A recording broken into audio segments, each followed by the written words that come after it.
Bonjour, la belle entreprise est à Reims pour saluer Innovac, le forum européen des startups innovantes. Ici est en train de se fabriquer votre quotidien de demain. Et parmi les startups innovantes, j'ai le plaisir de vous présenter Dactyl en compagnie de son fondateur Stéphane Gosset.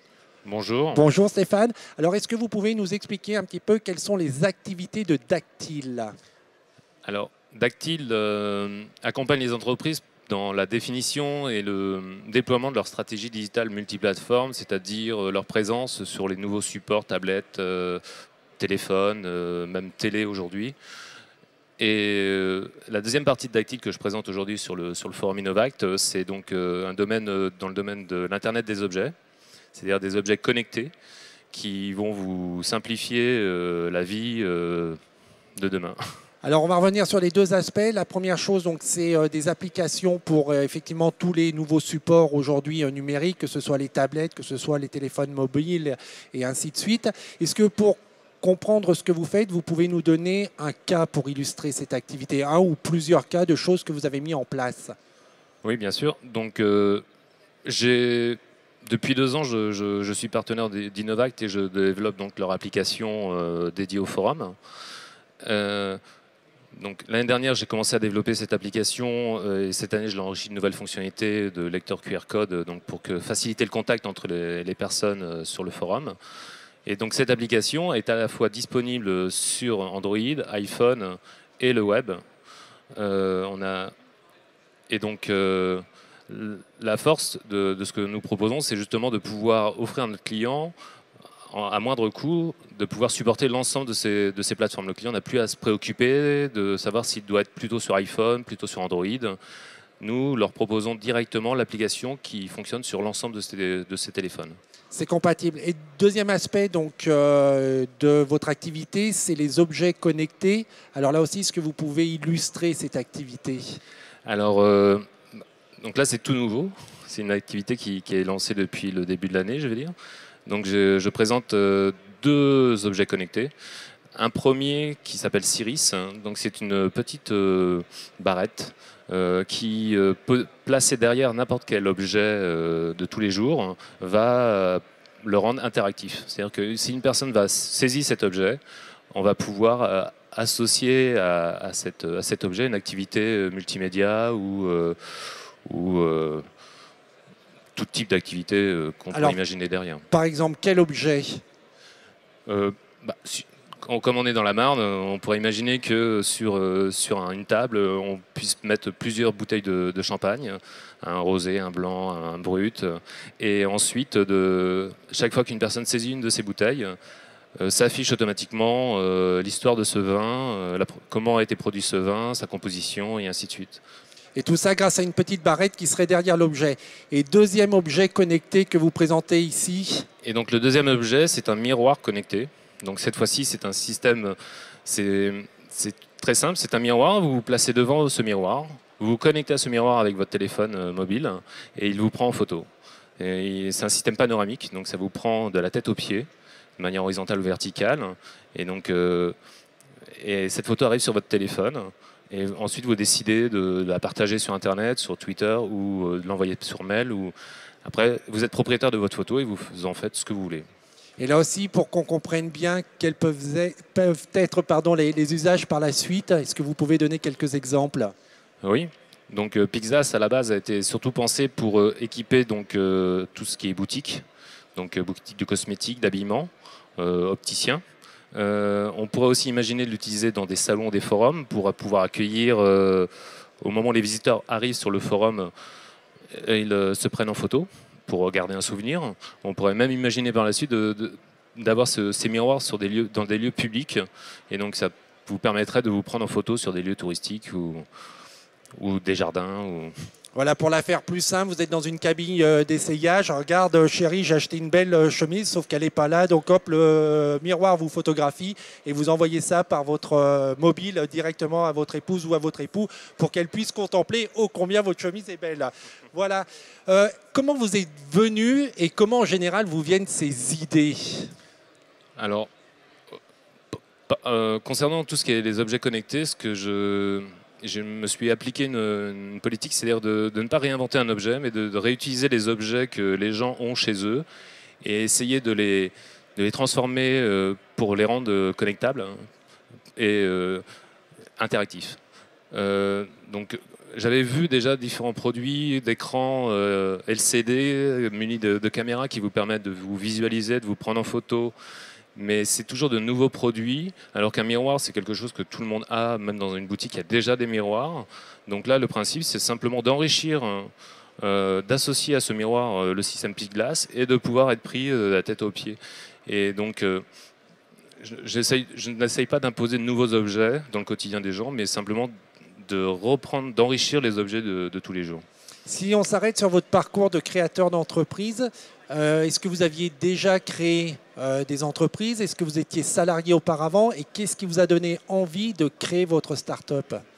Donc non, j'ai un cursus, je vais dire, un peu classique. C'est-à-dire que après mon école d'ingénieur, j'ai intégré une grande entreprise en région parisienne. Et j'ai fait toute ma carrière chez eux. C'est ça les directs, des fois il y a des petits incidents sonores. Là aussi il y a encore quelques progrès et innovations technologiques à faire. Donc vous étiez salarié dans une grande société, puis un peu marre du salariat peut-être? Oui, et puis j'avais envie de me lancer de nouveaux défis. Donc l'idée, après, je travaille dans la R&D, donc dans la recherche et le développement, donc j'étais toujours à faire de la veille. Et à un moment, je me suis dit, pourquoi pas moi? Donc je me suis lancé comme ça. Et alors comment vous vous êtes lancé? Vous avez démissionné? Vous avez bénéficié d'un statut particulier? Est-ce que vous pouvez nous préciser? Donc, pour commencer l'aventure, j'ai préféré passer d'abord par un statut d'auto-entrepreneur pour me simplifier les démarches et puis pour me permettre à moi de tester mes idées auprès de clients tout en gardant mon statut de salarié. Et donc j'ai fait ça durant 1 an. Et comme ça commençait vraiment à se lancer, mes clients, je commençais à avoir un portefeuille de clients assez important, donc j'ai décidé de me lancer. Et là c'est pareil, je garde un petit peu une marge de sécurité, parce que bon, c'est quand même des temps un peu difficiles, je vais dire. J'ai pris un congé de création d'entreprise. Donc vu la taille de mon entreprise où j'étais salarié, j'ai pu comme ça poser pendant 2 ans un congé. Et j'espère ne pas devoir revenir salarié et continuer mon activité. Et pendant ces 2 ans, votre salaire est pris en charge par l'entreprise ou c'est juste un détachement et pendant 2 ans, il n'y a pas de salaire, mais vous avez la garantie de pouvoir retrouver votre statut de salarié dans cette entreprise? Oui, c'est exactement ça. C'est-à-dire que je ne touche plus de salaire, mais si au bout de 2 ans, l'aventure se termine, eh bien, j'ai toujours une possibilité de revenir à mon poste de salarié dans ce groupe. D'avoir eu à gérer aussi le statut de salarié, le statut d'auto-entrepreneur. Donc on passe la majeure partie de son temps au sein de l'entreprise. Donc il en reste peu pour développer son activité. Ça a été facile à concilier ou ça reste quand même un travail un peu titanesque?